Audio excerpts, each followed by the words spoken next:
Suprapta. Oke, Danuarta. Hadir, Pak. Alexander Peter. Hadir, Pak. Welly Hardantio. Hadir, Pak. Rocky Gerung. Rocky Sihaloho. Tidak ada. Izan Raf'a. Hadir, Pak. Calvin Ciputra. Hadir, Pak. Yasril Jambak. Hadir, Pak. Robi Poraga. Hadir, Pak. Robin Sar. Hadir, Pak. Sadianto. Hadir, Pak. Christian Damanik. Hadir, Pak. Gabriel Santorio. Hadir, Pak. Diki Tarigan. Hadir, Pak. Nabil Zafran. Hadir, Pak. Afif Sanjaya. Hadir, Pak. Fadilah Hindika. Hadir, Pak. Oke, saya absen lagi ya. Moza Robes. Oke. Nur Aisyah. Hadir, Pak. Oke, Faisal Alwi. Hadir, Pak. Oke, Dwi Apianto. Hadir, Pak. Arvito Rais. Hadir, Pak. Hadi Wicaksono. Hadir, Bapak. Coki Mulia.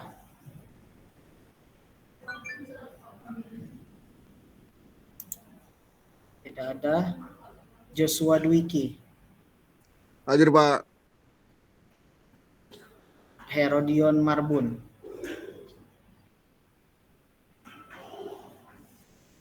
Tidak ada.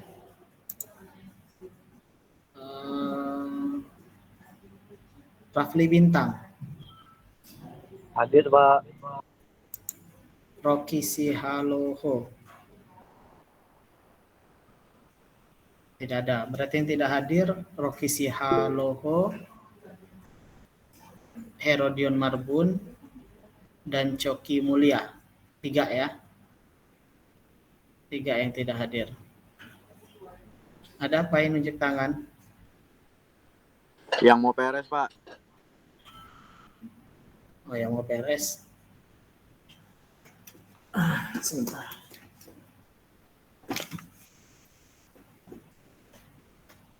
Yang mau beres, saya udah nggak nambah kuota lagi ya. Iya, Pak. Saya tukeran sama Coki Mulia, Pak. Oke. Tukeran. Nah, kalau tukeran boleh ya. Kalau tukeran boleh, tapi kalau mau nambah kuota enggak, karena ini udah pas 100, jadi saya nggak nambah kuota lagi ya. Jadi silakan kalau yang kelas 1-nya bentrok, ya mungkin yang kelas bentroknya bisa pindah gitu ya. Karena saya tidak nambah kuota lagi ya. Kalau tukeran nggak apa-apa ya. Kalau tukeran nggak apa-apa. Misalnya ada yang mau keluar nih dari kelas ini gitu. Mau pindah ke kelas yang RA. Silakan saja gitu ya. Mau tukeran boleh gitu ya. Tapi ini dulu gitu ya. Ngobrol dulu gitu ya sama temannya yang mau tukeran gitu ya. Sehingga saling tahu lah gitu. Berarti yang tidak hadir 3 ya. Rocky Sihaloho, Herodion Marbun, Coki. Oh, kamu yang sama Coki ya, Rizky? Iya, Pak. Saya, Pak. Oke. Ya, berarti yang nggak hadir 2 ya. Herodion Marbun sama Rocky Sihaloho. Oke. Saya tutup absensinya. Baik, kita langsung saja berkuliah. Ya, kemarin saya telah menjelaskan beberapa materi ya, beberapa pembahasan mengenai pengantar bagaimana hubungan lingkungan dengan tambang gitu ya, atau tambang dengan lingkungan. Nah, dari sana kan kita sudah bisa melihat gitu ya, bahwasanya yang namanya tambang itu benar-benar berkaitan ya, atau berhubungan dengan lingkungan. Saya juga sudah menugaskan kepada kalian untuk mencari 3 masing-masing orang bagaimana contoh akibat adanya penambangan terhadap atau dampak lingkungan yang diakibatkan oleh adanya penambangan gitu ya di Sumatera. Itu baru di Sumatera ya, belum lagi kalau di Indonesia gitu, belum lagi kalau di dunia. Artinya ya, kaitan antara tambang dengan lingkungan itu sangat erat ya. Nah, kemudian selanjutnya pada pertemuan minggu kedua ini ya kita akan membahas mengenai bagaimana perkembangan isu lingkungan di dunia ya. Jadi tidak serta-merta orang sadar atau aware terhadap lingkungan ya, tapi ada ininya, ada ada prosesnya gitu ya. Nah, setelah Perang Dunia Kedua ya, pada masa rehabilitasi terutama di Eropa dengan Jepang ya, tahun 1950 itu muncul suatu penyakit ya, yang mana penyakit ini menyerang penduduk ya, yakni di penduduk di Teluk Minamata ya, penduduk di Teluk Minamata Jepang ya. Nah, jadi pada tahun 1950 ini ada penyakit yang menyerang penduduk di Teluk Minamata Jepang ini. Nah, itu diperkirakan akibat akibat atau dampak dari adanya Perang Dunia Kedua ya. Nah, kemudian beberapa buku yang menginspirasi pentingnya masa depan bumi ya. Jadi ada beberapa buku ya, mulai dari tahun 62 itu ada buku The Silent Spring ya. Nah, The Silent Spring ini kenapa? Jadi yang namanya spring ya, itu diidentikan atau ditandai biasanya dengan suara burung-burung yang berkicauan ya, musim semi ya. Jadi burung-burung berkicauan ya, kemudian tumbuhan mulai tumbuh dan lain-lain gitu ya. Nah, namun ya dalam buku ini jelaskan bahwasanya sepinya ya atau sepi senyapnya gitu ya, musim semi ya, artinya tidak ada suara-suara burung, tidak ada kicauan burung. Kenapa? Karena telur-telur burung ya itu terkena dampak dari Perang Dunia, yaitu perang ketika dia menggunakan senjata kimia gitu ya. Nah, dampaknya apa? Dampaknya itu rapuhnya cangkang burungnya ya, cangkang telur burung maksud saya, cangkang telur burung, sehingga cangkangnya itu pecah sebelum waktunya, sehingga yaitu calon anak burung itu tidak bisa selamat gitu ya. Nah, pada saat musim semi tidak ada burung-burung ya. Nah, itulah ya yang digambarkan oleh buku ini gitu ya, The Silent Spring ya. Jadi bagaimana tidak ada kehiruk-pikukan atau keriuhan burung-burung akibat mereka mati ya. Mereka mati sebelum menetas gitu ya, karena cangkangnya yang rapuh kena bahan kimia ya. Kemudian akhirnya burungnya mati sebelum menetas gitu ya. Kemudian ada tahun 68 itu ada The Population Bomb ya, The Population Bomb ya. Ini bagaimana menggambarkan di bumi ini, di muka bumi ini, populasinya di dunia ini ya itu semakin hari, semakin tahun ya, semakin waktu itu semakin bertambah, semakin meningkat ya, sehingga ini diibaratkan sebagai bom waktu ya. Bom waktu dalam artian suatu saat ya ada ledakan ya, sehingga suatu saat nanti bisa terjadi ledakan populasi ya, bisa terjadi ledakan populasi di dunia ini gitu ya. Nah, kemudian ada The Limit to Grow ya, karangan para penulis ini ya, pada tahun 1972. Nah, inilah beberapa buku ya yang mana dia menginspirasi pentingnya masa depan bumi. Inilah mulai dia aware atau mulai sadar gitu ya terhadap isu lingkungan hidup ya. Nah, ini ya, kalau kita lihat ya, akibat Perang Dunia Kedua di Teluk Minamata tadi ya, ini Teluk Minamata di Jepang ya. Nah, Teluk Minamata itu terjadi suatu penyakit. Penyakitnya seperti ini ya. Ya. Nah, ini ya itu diakibatkan atau dampaknya dari adanya Perang Dunia Kedua itu ya. Mungkin mereka terpapar nuklir gitu ya. Terpapar nuklir sehingga muncullah penyakit seperti ini. Nah, ini mulailah muncul isu terhadap lingkungan hidup. Artinya oh gitu ya, dari perang itu, dari nuklir tersebut gitu ya, itu ada ini gitu, ada ada dampaknya terhadap lingkungan. Lingkungan itu bukan hanya hewan maksudnya di sini atau tumbuhan, tapi terhadap manusia pun berdampak gitu ya. Nah, ini bukunya ya. Nah, ini buku yang tadi saya jelaskan ya, bagaimana The Silent Spring ini menjelaskan kulit telur burung ya, dia mudah pecah gitu ya karena adanya pestisida atau tercemari oleh pestisida gitu ya, terdampak oleh pestisida sehingga dia pecah sebelum menetas gitu ya. Istilahnya kalau manusia itu lahirnya prematur gitu ya. Nah, cuman kalau manusia kan lahir prematur bisa dimasukin di inkubator gitu ya. Nah, kalau burung ya pecah sebelum waktunya atau pecahnya prematur ya, belum ada gitu inkubator untuk burungnya ya. Nah, jadi ketika musim semi itu sepi, nggak ada lagi suara burung-burung ya, karena burungnya pada mati sebelum dia menetas gitu ya. The population bomb gitu juga tadi ya. Jadi bagaimana dia akan menjadi bom waktu, dalam beberapa waktu itu akan menjadi bom populasi gitu ya. Jadi dia populasinya meledak ya, tidak terkendali ya. Kemudian kebutuhan dasarnya tidak terpenuhi ya. Bisa saja kebutuhan dasar tidak terpenuhi. Artinya kalau kebutuhan dasar itu tidak terpenuhi ya, orang-orang ya akan mikirin dirinya sendiri gitu ya. Jadi ya demi untuk hidup kan dia membutuhkan kebutuhan dasarnya, sementara kebutuhan dasarnya terbatas atau tidak bisa memenuhi populasi saat ini ya. Artinya harus saling sikut-sikutan dan seterusnya. Ini yang dikhawatirkan gitu ya. Kemudian bagaimana perkembangan di dunia ya terkait dengan kebijakan ya, atau kebijakan ataupun konferensi-konferensi mengenai lingkungan. Pada tahun 1972, UN Conference on the Human Environment di Stockholm ya, itu dia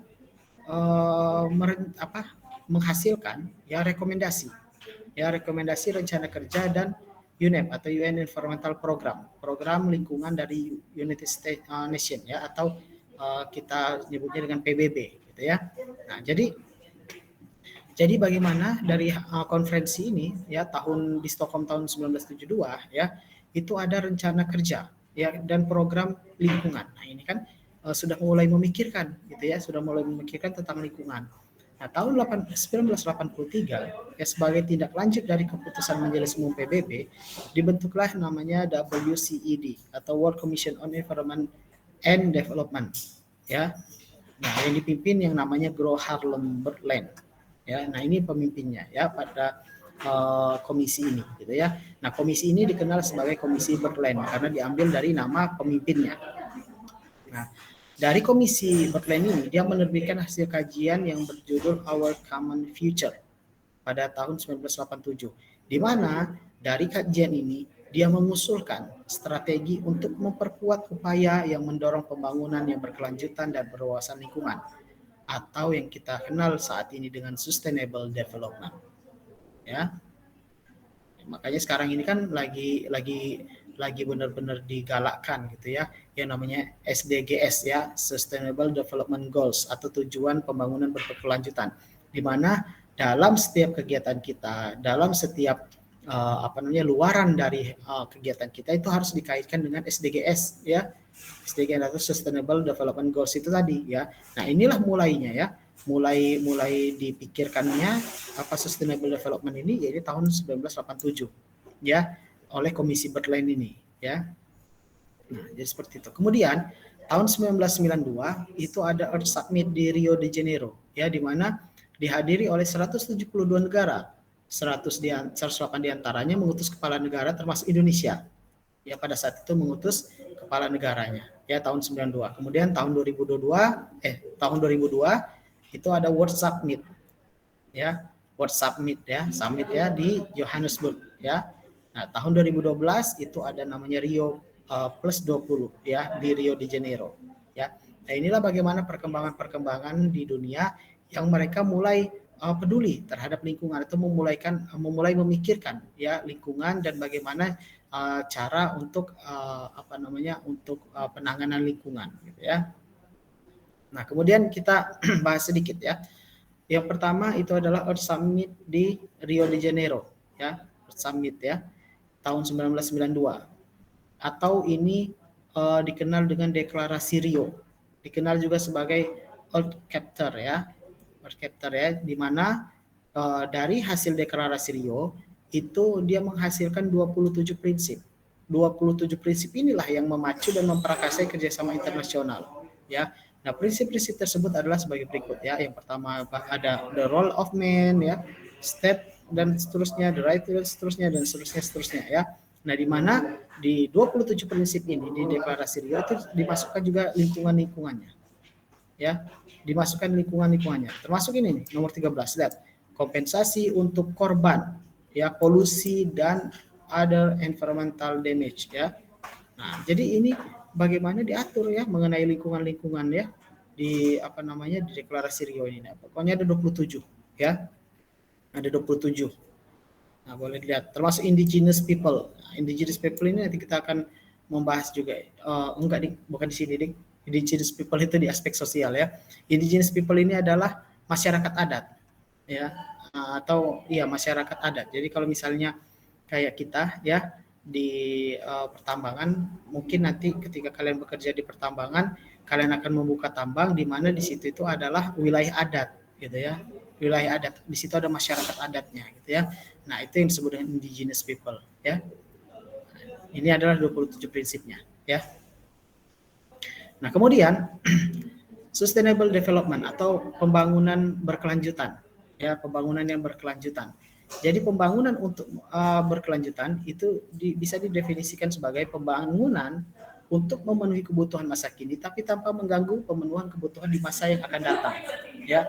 Sebagai contoh, jadi kalau kita mau memancing ikan atau mencari ikan ya di sungai, maka kita mencari seperlunya atau gunakanlah dengan cara-cara yang tidak merusak habitat ya. Misalnya kita mancing gitu ya, kita menjala gitu ya, kemudian kita kita pasang bubu atau lain-lainnya, kemudian diambillah secukupnya gitu ya. Kalau memang untuk konsumsi aja ya, beda kalau untuk cerita untuk dijual gitu ya.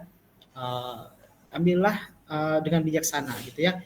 Artinya kalau dia masih kecil-kecil ya lepasin aja gitu ya. Kalau dia udah cukup besar untuk dijual atau dikonsumsi ya boleh diambil gitu ya. Nah, kenapa ya? Agar keberjalanan atau keberlanjutan dari habitat ikan tersebut ya itu terus berlanjut. Ya itulah kenapa penggunaan bom, penggunaan potas atau racun ya, racun ikan itu nggak boleh. Karena bom, racun ikan itu bisa membunuh ya hewan maksud saya ikan yang masih kecil ya, yang dia belum layak konsumsi sebenarnya ya, karena masih kecil, dagingnya belum ada gitu ya.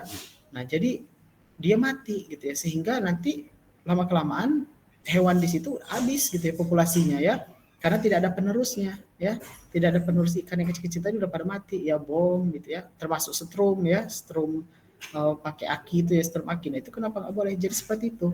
Jadi bagaimana caranya kita memenuhi kebutuhan saat ini tanpa mengganggu kebutuhan di masa yang akan datang. Nah, tapi dalam hal ini adalah pembangunan ya, pembangunan itu tadi sebagai ilustrasi, sebagai gambaran ya, bagaimana ya dimaksud dengan memenuhi kebutuhan saat ini untuk tapi tanpa mengganggu pemenuhan kebutuhan di masa yang akan datang. Begitupun pembangunan ya.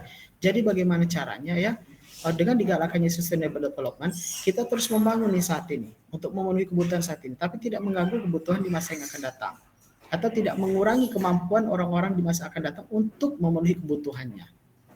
Nah ya, itu yang dimaksud dengan sustainable development. Ya, namun dalam sustainable development ini ada perdebatan tentang hal ini gitu ya. Misalnya negara maju dan negara berkembang. Ya, negara maju ya pengennya bangun terus gitu ya, nambang terus gitu ya, kemudian industri terus, itu negara maju ya. Negara berkembang dia misalnya menjaga lingkungannya, hutannya nggak mau dirusak gitu ya, kemudian nggak mau daerahnya tergolong sebagai wilayah yang polusinya tinggi dan lain-lain. Nah, ini ada perdebatan antara negara maju. Di satu sisi negara maju pengen memenuhi kebutuhannya ataupun ingin memenuhi ekonomi negaranya, tapi di sisi lain juga negara berkembang ini tidak pengen lingkungannya dirusak atau wilayahnya terlalu rusak gitu ya. Karena kan biasanya ya negara-negara maju itu melakukan ekspansi. Ya, negara maju itu melakukan ekspansi. Mereka mencari tambang ya, mereka menambang, dan kebanyakan mereka melakukan ekspansi itu di negara-negara berkembang yang memang sumber daya alamnya masih cukup banyak gitu ya. Nah, jadi seperti itu. Kemudian ada antroposentris ya dan biosentris ya. Nah, kemudian ada pendekatan ekonomi, sosial, ekologi ya, bagaimana nilai manfaat dan nilai tukarnya, serta makro dan mikronya. Inilah yang masih menjadi perdebatan terkait dengan sustainable development ini atau pembangunan berkelanjutan ini. Ya, dalam pembangunan berkelanjutan ya, kita juga harus kalau dalam pertambangan ya atau dalam penambangan ya, itu kan ada aspek ekonomi, aspek lingkungan, dan aspek sosial ya. di mana ketiganya ini harus berjalan beriringan. Tidak bisa kita hanya memikirkan ekonomi tapi tidak memikirkan lingkungan dan aspek sosialnya. Tidak hanya kita memikirkan lingkungan saja tapi ekonomi dan sosialnya enggak, apalagi ekonomi. Ya, tujuan penambangan itu yang utamanya tentu saja untuk mendapatkan keuntungan, itu terkait dengan ekonomi, ya. Nah, dalam pembangunan berkelanjutan, prinsip itu juga harus dipegang. Bagaimana dalam membangun, ya, selain kita mementingkan ekonominya, kita juga harus memikirkan environment-nya atau lingkungannya dan sosialnya. Ya, karena kalau misalnya ekonomi dan lingkungan aja itu disebutnya viable. Kalau misalnya ekonomi dengan sosial aja itu equitable. Ya, kalau misalnya lingkungan dan sosial aja itu bearable. Ya, jadi bagaimana sehingga ketiganya ini harus seiring sejalan, harus ketemu, ya, win-win solutionnya. Nah, maka ini disebut dengan sustainable. Ya. Nah, kemudian ya, ini adalah konsep sustainable development yang dikembangkan, ya, yang disebut dengan caring for the earth, ya, dikembangkan oleh IUCN, ya, kemudian UNEP dan WWF, ya. Nah, ini adalah konsepnya, ya. Jadi bagaimana yang pertama adalah respecting, maintaining dan caring, ya, for living community, ya. Nah, kemudian ada improving the life quality of human beings dan seterusnya. Nah, prinsip-prinsip inilah yang dicanangkan atau digalakkan atau yang dibuat gitu, ya, dalam terkait dengan sustainable development atau pembangunan berkelanjutan, ya. Nah, kemudian bagaimana di Indonesia sendiri, ya? Di Indonesia tentu saja tidak tutup mata dengan hal ini. Apalagi dalam undang-undang kan disebutkan bahwa Indonesia itu harus aktif dalam dunia internasional. Ya, kita tidak boleh menutup diri dari dunia internasional. Sehingga apapun yang menjadi isu-isu di internasional saat ini, ya, atau di dunia, tentu saja Indonesia akan ikut di dalamnya, ya. Baik itu ikut sebagai penggagasnya, ya, ataupun ikut sebagai negara yang ikut memikirkannya atau ikut yang menerapkan gitu, ya, menerapkan prinsip-prinsip yang sudah dibuat secara internasional dan lain-lain, ya. Nah, di Indonesia sendiri, ya, perkembangan kebijakan tentang lingkungan hidup itu dimulai pada tahun 1972. Ya, di mana pada saat itu ada Profesor Otto Sumarwoto, ya, di Unpad. Dia menyelenggarakan atau memprakarsai tentang Seminar Nasional Lingkungan dan Pembangunan. Ya, yang mana hasil dari seminar ini itu menjadi laporan delegasi di Indonesia di Konferensi Stockholm tahun 1972 tadi, ya. Jadi dibawa nih, ya, dibawa hasil dari seminar ini, kemudian jadi laporan, ya, misalnya Indonesia, bagaimana di Indonesia terkait dengan lingkungan, ya, laporan, ya, bahwa kami sudah melaksanakan seminar nasional dengan hasil seperti ini dan seterusnya, ya. Nah, kemudian mulai di tahun 1976 itu mulailah disusun yang namanya RUU Lingkungan Hidup atau Rancangan Undang-Undang mengenai Lingkungan Hidup. Kemudian pada tahun 81 RUU tersebut diajukan ke DPR. Ya, berarti ada 5 tahun, ya, untuk menyusun RUU sebelum akhirnya diajukan ke DPR. Dan pada tahun berikutnya, pada tahun 1982, RUU tadi, ya, RUU Lingkungan Hidup tadi disahkan, ya, oleh DPR menjadi undang-undang, yakni Undang-Undang Nomor 4 Tahun 1982 tentang ketentuan-ketentuan pokok pengelolaan lingkungan hidup. Inilah undang-undang pertama, ya, terkait dengan lingkungan hidup. Ya. Nah, selanjutnya ya mulai dari saat itu muncullah, ya, turunan-turunannya, kan undang-undang, kemudian ada peraturan pemerintah, ya, peraturan menteri dan lain-lainnya, ya. Mulailah turunan-turunan dari undang-undang lingkungan hidup itu mulai muncul, ya. Seperti contohnya peraturan pemerintah atau PP, ya, nomor 29 tahun 86 tentang AMDAL atau analisis mengenai dampak lingkungan. Kemudian undang-undang ini mengalami penyempurnaan pada tahun 93 menjadi PP nomor 51, ya. Kemudian dengan adanya perkembangan di dunia, terutama terkait dengan WCED tadi, ya, itu ada mendorong perubahan, ya. Undang-Undang Nomor 4 Tahun 1982, undang-undang pertama tadi itu berubah, ya, berubah menjadi Undang-Undang Nomor 23 Tahun 1997. Kenapa berubah, Pak? Ya, mengalami penyempurnaan, ya. Ada yang ditambah mungkin, ada yang direvisi, ada yang tetap dipertahankan pasal-pasalnya. Ya, yang pasti dia mengikuti perubahan, ya, atau perkembangan dunia. Kemudian ada PP nomor 27 tahun 99 tentang AMDAL, ya. Nah, perkembangan terutama terkait dengan otonomi daerah serta lainnya itu mendorong diterbitkannya Undang-Undang Nomor 32 tahun 2009, ya, sebagai pengganti Undang-Undang nomor 23 tahun 1997, ya. Jadi karena adanya perkembangan otonomi daerah, ya, yakni di mana setiap daerah atau wilayah itu memiliki memiliki kekuasaan atas wilayahnya sendiri, ya, atau memiliki wewenang atas wilayahnya sendiri atau daerahnya sendiri, itu yang disebut dengan otonomi daerah. Nah, dengan adanya perkembangan otonomi daerah tersebut, maka diterbitkanlah Undang-Undang Nomor 32 tahun 2009 yang mana dia menggantikan undang-undang yang lama, Undang-Undang Nomor 23 tahun 97. Nah, kemudian bagaimana perkembangan lembaga pemerintahan di bidang lingkungan hidup? Ya, kalau kita saat ini mengenal adanya Kemen-LHK, ya, Kementerian Lingkungan Hidup dan Kehutanan, ya. Nah, kita mengenal itu saat ini. Namun jauh sebelum itu seperti itu, gitu ya. Sebelum kementerian itu berdiri, itu ada proses-prosesnya atau ada bagaimana perkembangan terkait dengan lembaga pemerintahan di bidang lingkungan hidup, ya. Nah, yang pertama adalah untuk melaksanakan amanat GBHN, ya, garis besar haluan negara tahun 78, ya. Berdasarkan keputusan Presiden nomor 28 tahun 1978 junto keputusan Presiden nomor 35 tahun 78, ya, dalam Kabinet Pembangunan 3 pada saat itu, ya, itu diangkat Menteri Negara, yakni Menteri Negara Pengawasan Pembangunan dan Lingkungan Hidup atau Men-PPLH. Nah, pada saat itu namanya, ya, di mana dari menteri atau kementerian ini itu tugasnya pokoknya yakni mengkoordinasikan pengelolaan lingkungan hidup, ya, di berbagai instansi, baik mulai dari pusat, ya, maupun ke daerah, gitu ya, khususnya terkait dengan lingkungan hidup dalam aspek pembangunan, ya, dikaitkan dengan apa, sustainable development itu tadi, ya.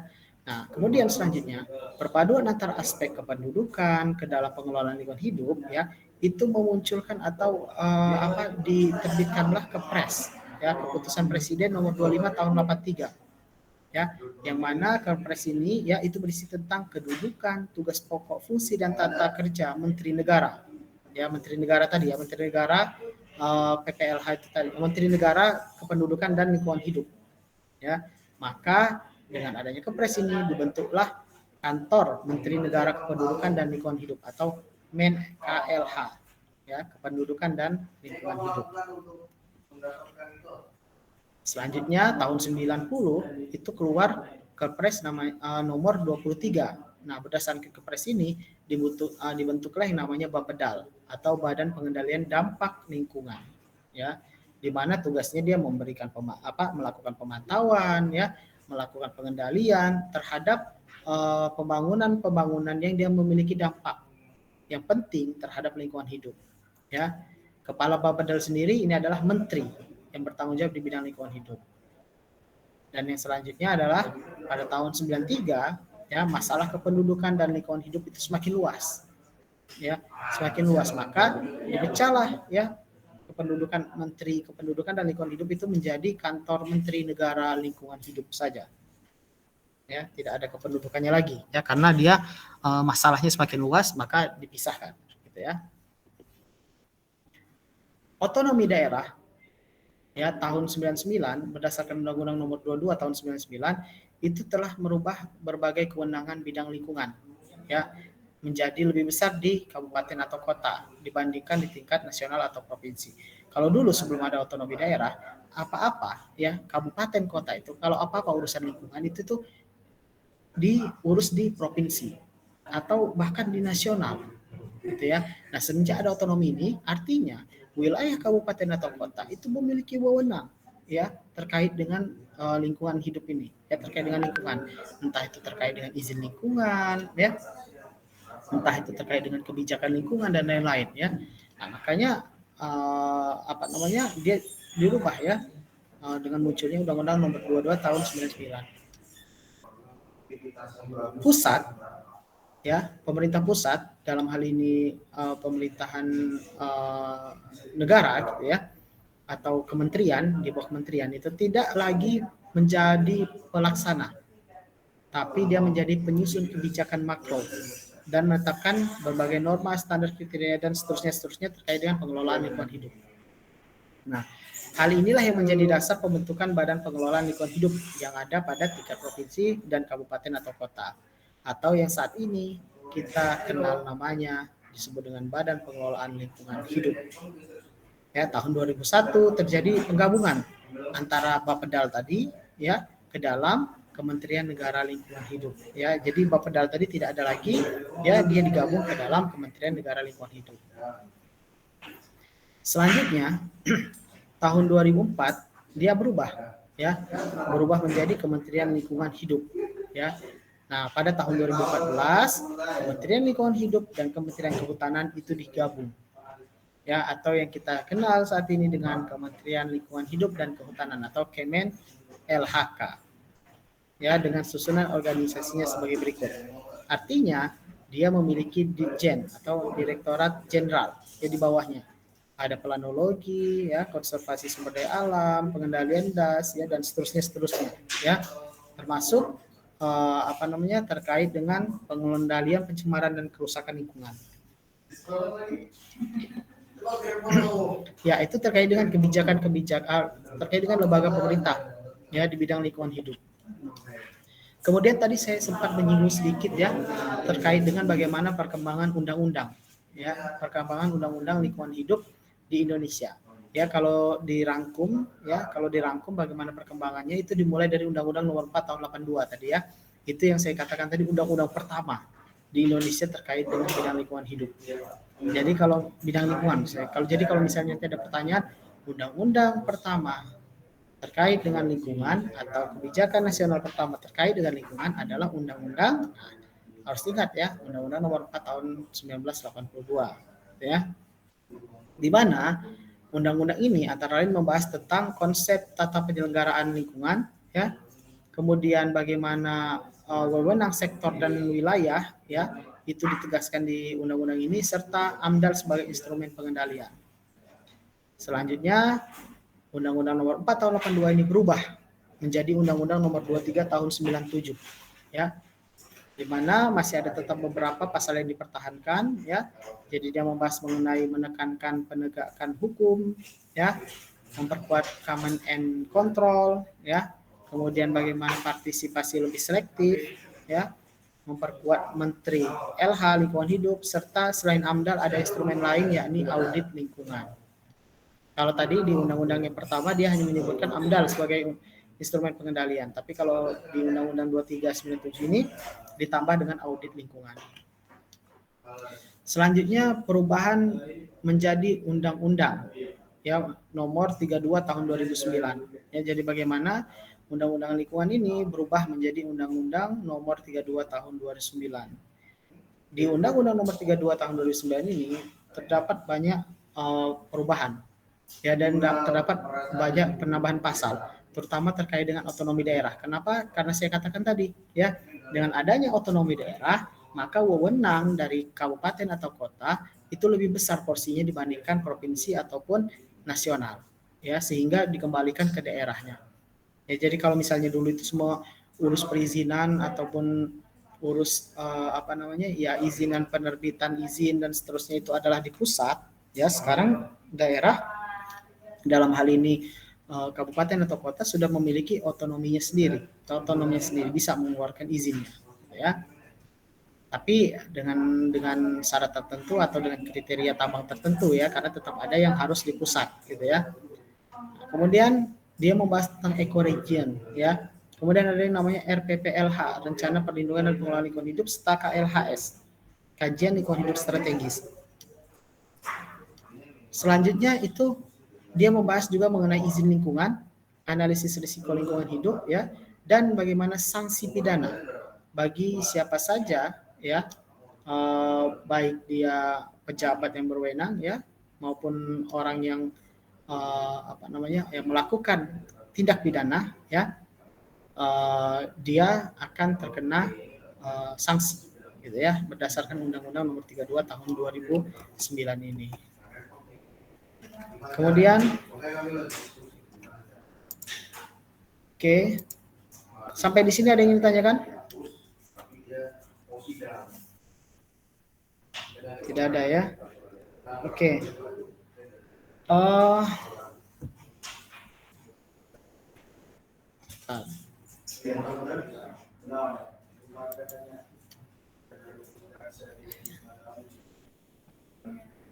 Baik.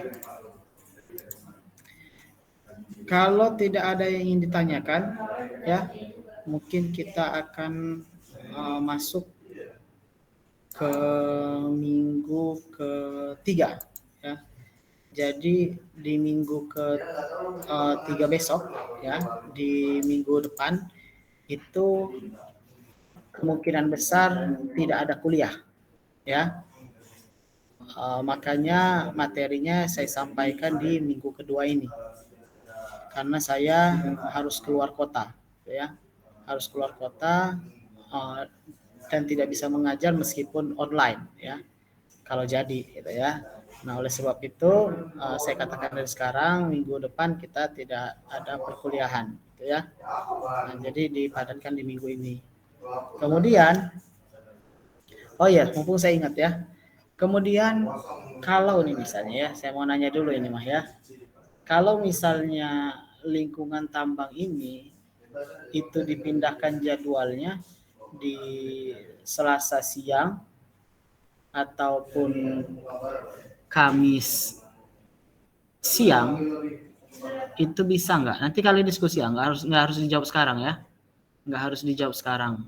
Jadi Selasa siang ya, itu mungkin bisa mulai dari jam jam atau Selasa pagi jam 10 boleh ya, atau Selasa siang jam 2 boleh ya. Jadi kita berkuliahnya 2 jam saja ya. Kemudian atau Kamis ya, Kamis jam 2 siang ya, jam 2 siang atau jam setengah 2 nggak apa-apa juga ya kalau mau mulai jam setengah 2. Nah itu Pak, apakah tetap online atau offline gitu ya? Kalau seharusnya sih offline gitu ya, seharusnya offline gitu. Tapi kalau memang nanti kalian requestnya untuk online ya, kalau pindah jadwal kalian requestnya untuk online ya itu akan saya pertimbangkan gitu ya. Tapi nggak harus sekarang ya, nggak harus sekarang. Nanti minta tolong Elnando kabari saya bagaimana bisa apa enggaknya ya, pindah ke Selasa siang ya, jam setengah 2 ataupun jam 2 ya. Kemudian atau pindah ke Kamis ya, Kamis jam setengah 2 atau jam 2 gitu ya, atau Selasa jam 10 ya, 10 sampai jam 12 gitu ya. Oke, gitu ya Nando ya. Siap Pak. Nanti diskusikan dengan temannya kalau memang bisa gitu ya. Kalau memang bisa kita pindah gitu ya. Kalau memang kalian mau online ya online kita ya. Kalau memang pindah ya, kalau pindah gitu. Tapi kalau mau offline kita. Tapi kalau memang masih mau tetap di hari Senin ini, ya kita offline gitu ya. Kecuali ada waktu-waktu tertentu seperti ini. Oke. Baik. Saya lanjutkan ya. Kita absensi terlebih dahulu ya. Absen minggu ketiga nih ya. Nah, oke.